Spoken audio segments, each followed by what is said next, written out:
Did you know your baby's taste buds start developing before birth? What you eat during pregnancy can shape their future food preferences.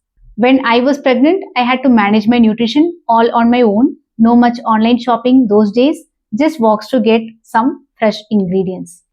But small motivated steps made a big difference for me and my babies.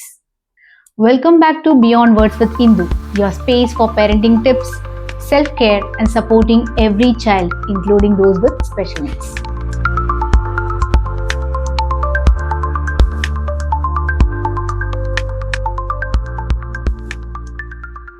I am Indu, speech therapist, feeding therapist, parenting coach and mom of two. This is episode 7 in our Mealtime Series and we are talking about how feeding actually begins in the womb. Now let's talk about how taste buds develop in utero. Your baby's taste buds start forming as early as 8 weeks and are functional by the second trimester. They swallow amniotic fluids which carry flavors from your diet. So if you eat garlic, apple or mild spices, your baby is tasting them too. Research shows babies exposed to varied flavors in the womb are often more open to trying those foods later.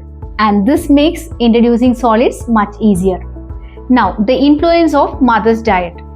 What you eat doesn't just nourish you, it flavors your baby's environment. Eating a diverse, balanced diet during pregnancy help expose your little one to different tastes which can reduce fuzziness later.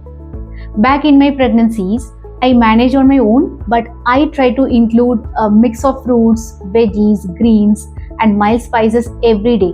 Even small steps count. If you missed our last episode, we talked about why your child craves junk food and what it says about their brain and gut. I recommend you to go back and watch after this episode. Now, what are the practical takeaways for expectant moms? Here's how to support your baby's taste development. Eat a rainbow of fruits and veggies. Variety matters. Include mild herbs and spices like cinnamon, ginger or basil. Limit processed food and excess sugar. Stay hydrated. Flavors travel through amniotic fluid. Consult your healthcare provider to ensure complete prenatal nutrition. Even if you're managing everything alone like I did, focus on self-motivation and small consistent choices. It really makes a difference. So, setting up a healthy feeding journey helps your child to have a positive feeding experience after birth, as it can reduce picky eating and make mealtimes enjoyable for the whole family. In our next episode, we'll explore how breastfeeding or bottle feeding influences your child's future eating habits, including oral motor skills and mealtime bonding. You won't want to miss that. Yes, feeding begins long before the first spoonful.